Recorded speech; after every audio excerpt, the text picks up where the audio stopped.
Hello, this is 7.3, the Medieval Church. During the Middle Ages, the Roman Catholic Church controlled the spiritual lives of the Christians in Western Europe, but was also a strong worldly culture and secular force. The church officials were closely linked to secular rulers. There were actually some clergy who were also nobles with land and armies of their own. For most people, the village church was the center of community life. Their parish priest celebrated the Mass and administered the sacraments to the people. These were considered the things that gave eternal life. The church doctrine also taught that men and women were equal before God. Some chose to live a religious life in a monastery or convent. About 530, by about 530, there was a monk named Benedict who created rules governing monastery life. The church was the central part of medieval life, and it became one of the most powerful forces in Europe. In the early Middle Ages, missionaries were sent by the church to spread Christianity throughout Western Europe. St. Patrick was born around the 400s, and he was born on the island of England or Britain, but at a young age of 16 he was captured by pirates and was forced to work as a shepherd for an Irish king who was very pagan. He worked for this king for many years and was unable to escape. Tried to escape several times, but was beaten to within an inch of his life. But he refused to give up. And eventually he was able to escape and made it back to his hometown, only to find that his town had been burnt to the ground. So he joined a monastery on the island of Iona, which was north in present-day Scotland. And through his experience there, he became a Christian and had a vision of people spreading their arms out and crying out to him, saying, come and share with us the gospel of Christ. And he knew that this was from God, because the people who were speaking in Irish. And he was the perfect candidate for that, because it was a difficult language to learn, and he had been forced to learn it when he was younger. So he went back to the island of Ireland, and by the end of his life, he was one of the most successful missionaries because he brought the whole people group to come to know Christ. And several things he stressed were also being missionaries themselves and focusing on becoming literate. So his version of Christianity in Ireland was a little bit different than the one that was taught by Rome. So for several centuries, the Irish Christians had a different style of Christianity than the Roman Christians. Another missionary that was prominent during this time period was a man named Augustine. He was not Augustine, the one who wrote the Confessions or the City of God. This Augustine was commissioned by Pope Gregory I, who is this picture here. This is Pope Gregory, and then this would be St. Augustine, being sent out to the Britons. Pope Gregory the First had been to the market and had found several different slaves being sold there who had very light blonde hair, and he asked the man selling the slaves, who are those? Where are they from? And the slave trader said that, those are Angles. Those are children. Those are boys from the island of Angleland. And Gregory said, those are angels, and they need to hear the gospel. So he commissioned Augustine to go and be the missionary there. And when Augustine arrived, King Ethelbert was very antagonistic towards Christianity. He had heard stories. His wife had actually converted to Christianity before she was married.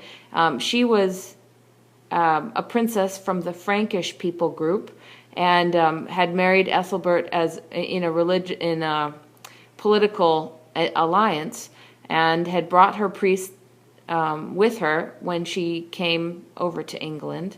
And Ethelbert said, "That's fine if you want to be a Christian, but I am not going to convert." He had a great fear of being in a closed space with Augustine. And so he only would meet with Augustine outside. And historians believe that he believed there was some kind of magic or something that the Christians would do to make people convert to Christianity, and that it was some kind of like powder or something they would blow on you. So he was very fearful of that. Eventually, though, after many years of conversations with him and just a leading of a good lifestyle, the Augustine and his fellow monks who had come as missionaries were able to convince Ethelbert that Christianity was a good thing and a good political move as well. And so within a few decades, Ethelbert had converted to Christianity, and with him, all of his tribe came along as well. This was not an individualistic society. If your king did that, made a change, then everyone would follow. So Ethelbert gave Augustine the little town of Canterbury, which was right on the near the coastline towards the mainland Europe, and it was there that they built the first cathedral or church and later cathedral, and it became the seat of religious power in England. By the late Middle Ages, Western Europe was basically a Christian civilization. The land was divided into parishes, and each parish was administered by a priest who gave the sacraments to the people. There were 7 sacraments, and they were and people in the Middle Ages believed that these sacraments are what gave a person salvation. Priests explained the Bible to the people, and they also helped to assist the sick and the needy. Villagers had to pay a tithe, which is 1/10 of their income, to support the church. And some churches were able to obtain what they called relics, which were basically either the remains or the possessions of someone who had been labeled a saint by the church. And pilgrims would travel to come and pray before these relics in hopes that they would gain more favor with God. Medieval society took prayer very seriously. It was seen as a social service. It was just as crucial as the labor of peasants or the military strength of the nobles. The monasteries were the ones that produced the educated elite that were needed to administrate the different governments and the services that the kings and great lords needed. So monks kept alive the remains of the classical culture, and they even experimented with new styles of architecture or art. They introduced new techniques of estate management and land reclamation. Becoming a monk was sometimes not really the choice of the person. Often it was a family that made the choice for a child, and the child was put into a monastery without ever having any choice in the matter. This is an excerpt from a monk named Auric Vitalis. And Auric Vitalis was a monk who lived in Normandy in the Abbey of Saint Evroul. And this is his writings. "And so, O glorious God, you didst inspire my father, Odilic, to renounce me utterly, and submit me in all things to thy governance. So, weeping, he gave me a weeping child into the care of the monk Reginald, and sent me away into exile for love of thee, and never saw me again. And I, a mere boy, did not presume to oppose my father's wishes, but obeyed him in all things. For he promised me for his part that I become a monk, I should taste the joys of heaven, and in the innocence of after my death. And so, as a boy of 10, I crossed the English Channel and came into Normandy as an exile, unknown to all, knowing no one.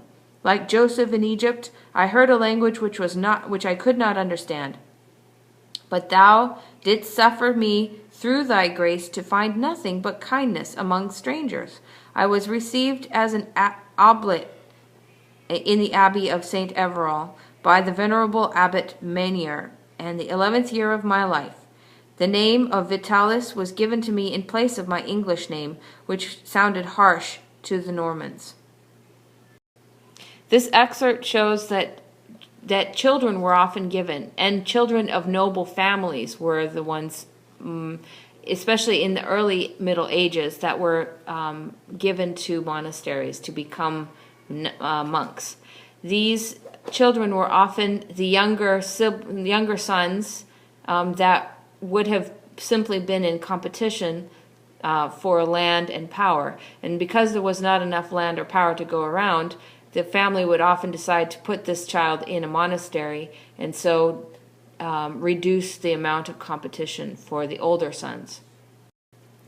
Putting a child in a monastery was one of the few ways that you could still ensure that they had a somewhat aristocratic lifestyle, because it was nobility was not allowed to work in a craft or work with their hands or farm. That would have been degrading to the whole family, and so this was the other option. In the later Middle Ages, however, the admission was opened up to the middle classes and to the poor as well, mainly because there was more wealth available, and so people in the middle classes could join in the same situations that the nobility had been in before. The rules of Saint Benedict were rules that helped to regulate monastic life, and these rules were basically to create peace within the community. So they were very generalized, and they could be used in most monastic situations. In order to become a monk, you needed to take vows that you would be obedient to your superior. That meant the superior within the monastery. That you would always be poor. That you would not own any wealth personally. Your order could own a lot of wealth, but you personally could not. And that you would be chaste. So the three things that you had to vow were obedience, poverty, and chastity. The church was the keeper of learning, and it also helped to maintain that very, very fine or small classical education style or learning. So they had these books that they would continually copy, and that copying is what preserved a lot of that classical literature that would have been lost if they had not been busy doing that. So they kept that learning alive during the Middle Ages. Medieval women who were of noble birth and did not marry were often given to or went into a convent. When they entered the convent, they were often given the dowry. The convent was given the dowry that they would have received if they had gotten married. So this was one of the ways that convents were able to support the women who lived in them. And what was life like for a nun? Well, they had religious duties. That was their main job, and many of them were also administrators for the property that they brought with them into the convent. And many of them were also involved in sewing and embroidering cloth for the church altarpieces or the robes that the priests would wear. That was considered appropriate women's work.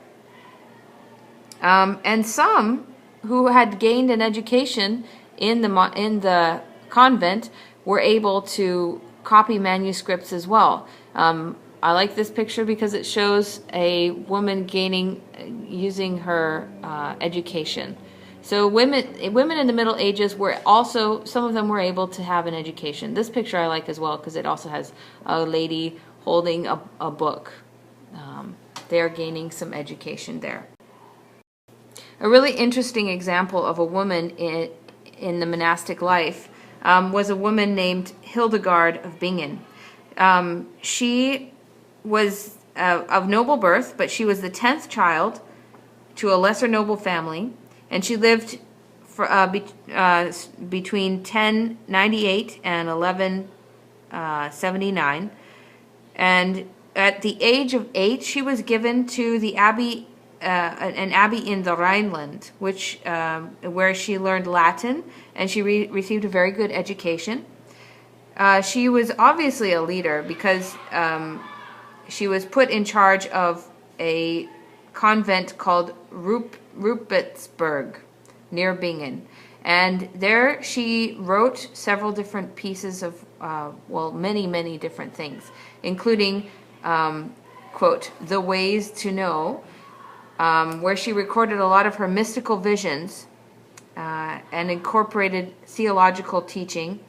And she also wrote kind of an encyclopedia, which was a classification of all these natural elements such as plants, animals, metals, the movement of the heavenly bodies. She began a genre called the mystery play, which was used a lot during the Middle Ages to help teach people about the basic Bible stories and basic biblical concepts. She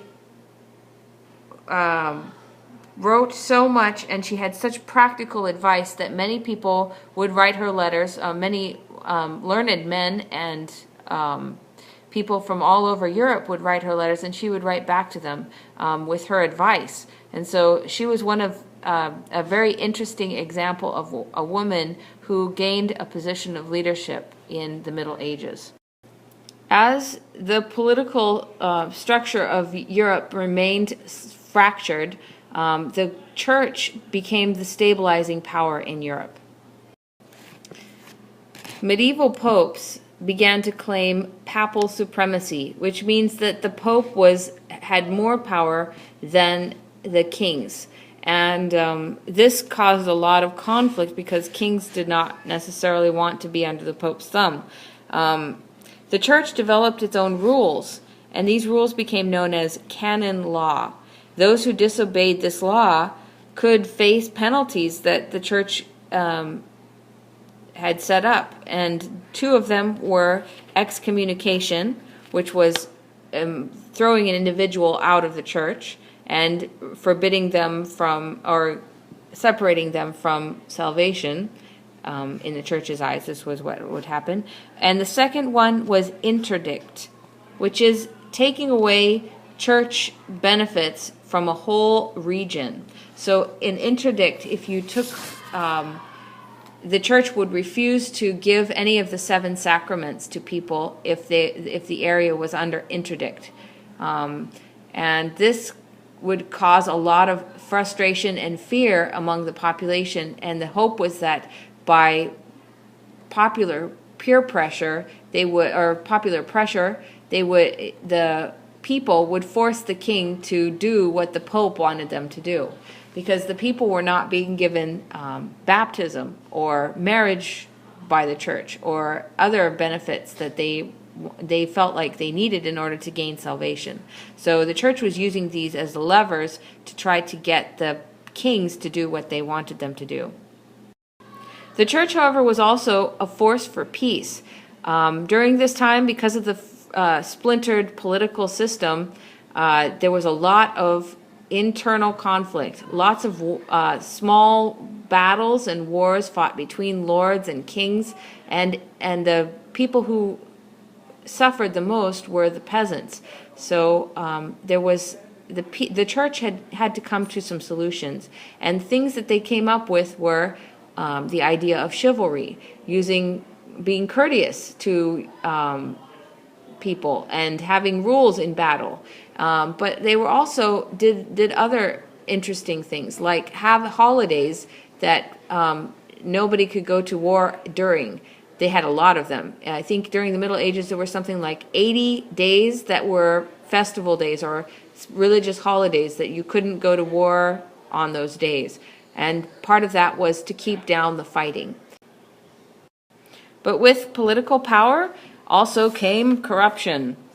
The success of the church caused a lot of problems, and the priests were often known for being impious, and popes were known for being very, very unspiritual, and it caused a lot of cynicism to grow up among the ruling classes, especially in regards to the church and the leadership of the church. The Canterbury Tales, which were written about the medieval society, have quite a few different examples of a monk, a nun, a priest, and all of them have secret sins, or maybe not so secret sins, that are discussed in the story. And all the characters in the story know that the priests or the nuns or the monks have these problems, but they're kind of laughed at behind their backs. And this is an example of the problems that were in the church during the Middle Ages. This corruption caused a revival, a desire to purify the church. And one man who, this is an example of several different movements to try to purify the church or reform the church. This man was named Francis of Assisi. He was originally from a middle-class background. His father was a cloth merchant, and Francis kind of went against his father's wishes and became a soldier when he was a young man. But he was promptly captured by the enemy and was held in a prison for about a year. And during that time he had an epiphany or a change of heart. And when he went back home, he began trying to grow spiritually. Eventually, he gave away a lot of his father's property, and his father got angry with him, and so his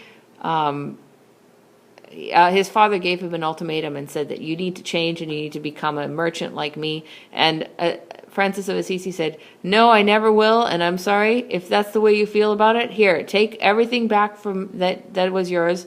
I'm sorry I gave away all your money, and maybe the shirt off my back will help." So he stripped down completely and gave all his clothes to his father and walked off and became a monk himself. He actually asked the Pope if he could start a new monastic order, and this order they were called friars, and they were different than a regular monk, which would join a monastery. A friar did not have a specific place where they lived or worked. They were traveling. They traveled around and preached the gospel wherever they went.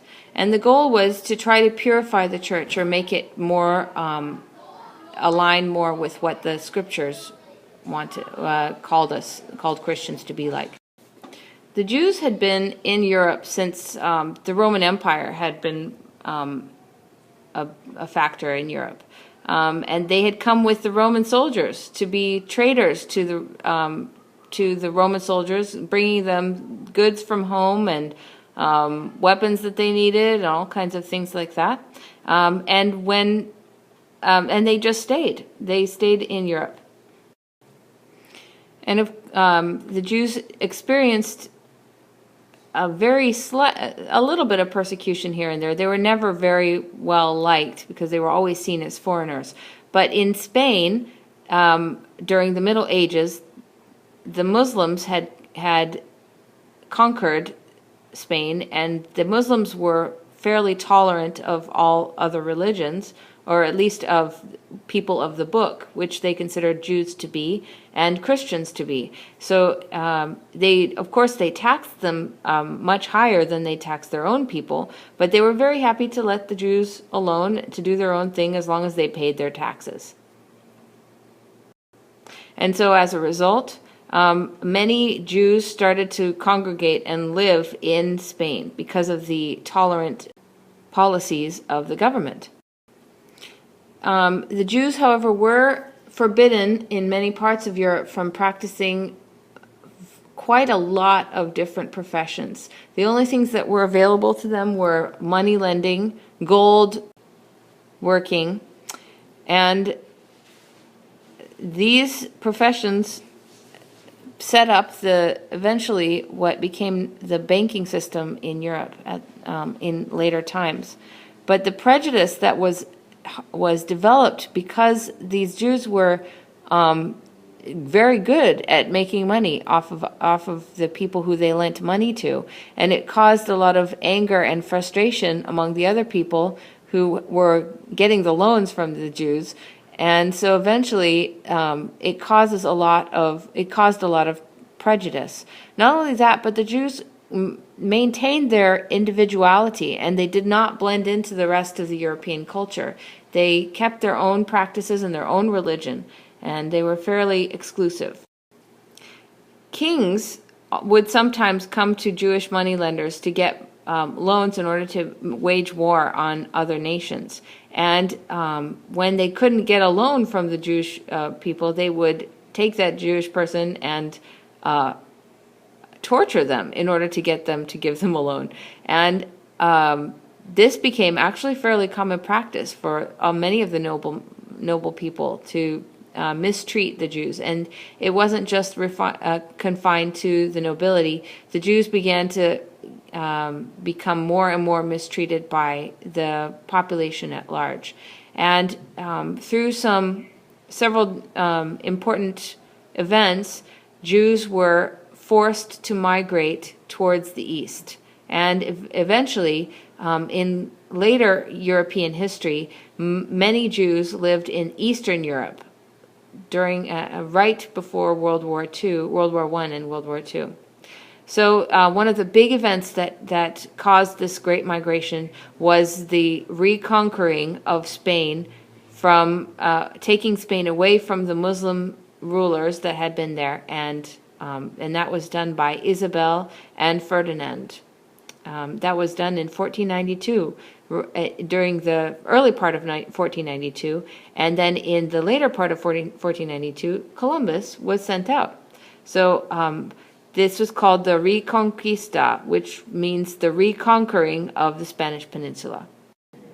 When the Spanish had reconquered the peninsula, they promptly started kicking out all those who were not good Catholics, and that meant the Jews. And so many of these Jews trickled over to Eastern Europe, and this is the weirdest thing ever, but some of these Jews went to the New World and became pirates or settlers or that kind of thing. If you go to, say, Jamaica today, you will find a fairly large population of Jewish people there. I thought that was very interesting.